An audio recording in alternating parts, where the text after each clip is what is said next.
é muito importante que nós não percamos de vista a história do nosso país. E aqui eu diria que muitas das coisas que nós estamos vivendo hoje no que diz respeito à nossa educação tem a ver com o fato de que o Brasil começou muito atrasado do ponto de vista da educação, ou seja, as discussões sobre a educação são discussões que nós podemos dizer relativamente novas em relação a outros países. Veja só, a ideia da Constituição, nós estamos vivendo nesse momento no Brasil a preparação de um novo Plano Nacional de Educação, que deve ter vigência de 2011 a 2020. O que é isso? Um projeto que tem que ser feito na forma de lei e que tem que estabelecer as metas, as diretrizes e as responsabilidades. Só que nós poderíamos dizer assim, mas isso é natural, isso sempre foi assim, sempre devia ser assim. Eu gostaria de dizer para vocês que não é tão desse jeito. Por quê?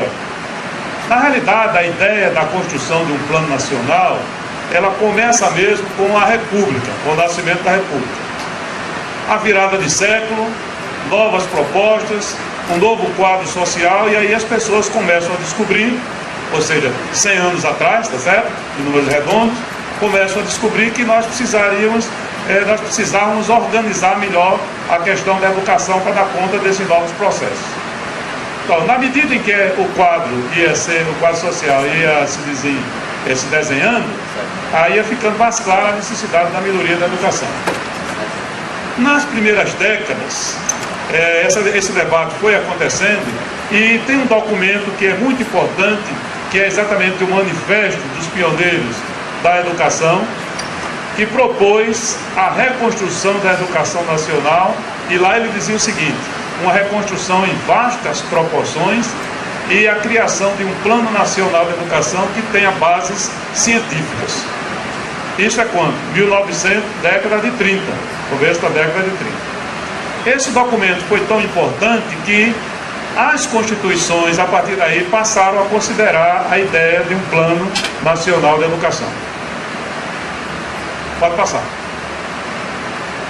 Só que o primeiro Plano Nacional de Educação, ele foi aprovado em 1962. Você diz assim, então isso aí já temos quanto? 50 anos, tá certo? Mas é bom chamar a atenção que 50 anos para a gente pode ser muito, mas para um país, tá certo? Para a transformação de um país não é tanto. Então foi aprovado em 1962, já sob a vigência da primeira Lei de Diretriz de Base da Educação Nacional, que foi de 1961.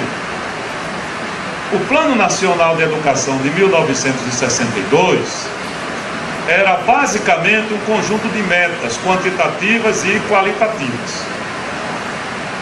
Depois nós tivemos um salto aqui, eu estou dando saltos aqui para poder a gente chegar no dia de hoje. Nós tivemos um ponto de divisor de águas, que foi exatamente a aprovação da Constituição Federal de 1988.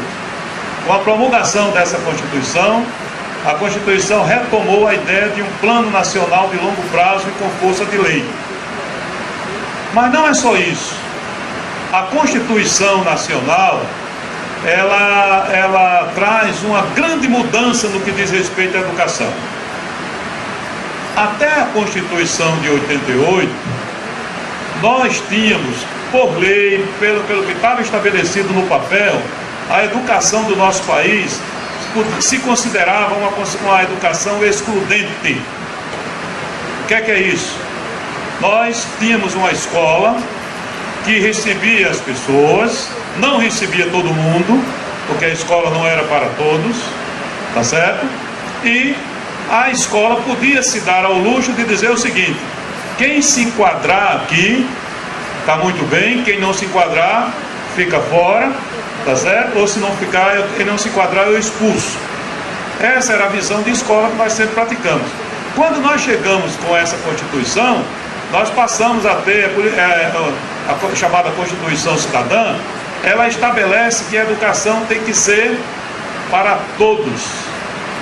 Artigo 205 diz lá: a educação é um direito de todos, um dever do Estado e da família. Então isso muda totalmente de configuração, tá certo? Passa a dizer o seguinte: olha, agora a escola não pode mais ficar ao luxo de receber uns e não receber os outros. Ela vai ter que se esforçar para receber todo mundo. Então isso é uma mudança, em outras palavras, está dizendo o seguinte: é outra escola que o Brasil tem que ter. Aí é claro que, quando você diz isso, essas coisas não acontecem assim no passe de mágica. Porque quando você fala de escola, você está falando de pessoas. Quando você fala de professores, você está falando de pessoas, dos diretores, dos sistemas, etc. E aí é necessário mudar a mentalidade. Não é uma coisa que você troque só no papel. Então, do ponto de vista do papel, nós trocamos a partir de 1988. Do ponto de vista da prática, nós ainda temos algumas dificuldades, e vocês podem atestar isso em todos os municípios em que vivem.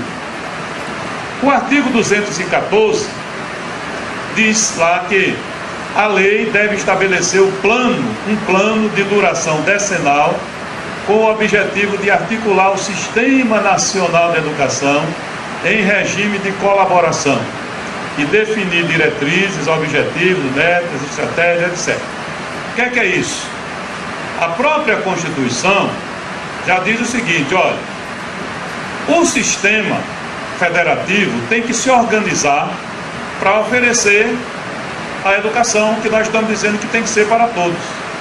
O que é que significa tem que se organizar aí? Significa dizer, uma parte cabe à União, outra parte cabe ao Estado, outra parte cabe ao município, tá certo?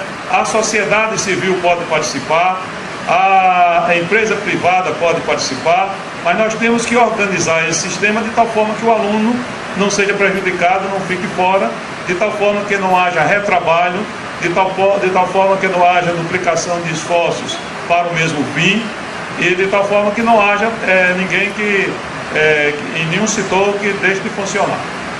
Então, ainda na própria Constituição Federal, do artigo 214, lá está dizendo, tem que se organizar em etapas, modalidades, por meio de ações integradas dos poderes públicos, das diferentes esferas, que conduzam à erradicação do analfabetismo. Então aparece na Constituição lá que nós devemos erradicar o analfabetismo.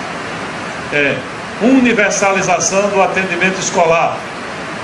Aqui tem um problema, porque fala que é a universalização do atendimento escolar, mas quando você pega depois, mais adiante, a LDB diz que a obrigatoriedade é do ensino fundamental. Dizia que era de 7 aos 14 anos. Isso já mudou, tá certo? Com a emenda número 59 agora, do final de 2009, a obrigatoriedade é dos 4 aos 17 anos. Também tem que cuidar da melhoria da qualidade do ensino, da formação para o trabalho, tem que da promoção humanística, científica e tecnológica do país, e o estabelecimento de metas de aplicação de recursos públicos para a educação como a proporção do produto interno bruto.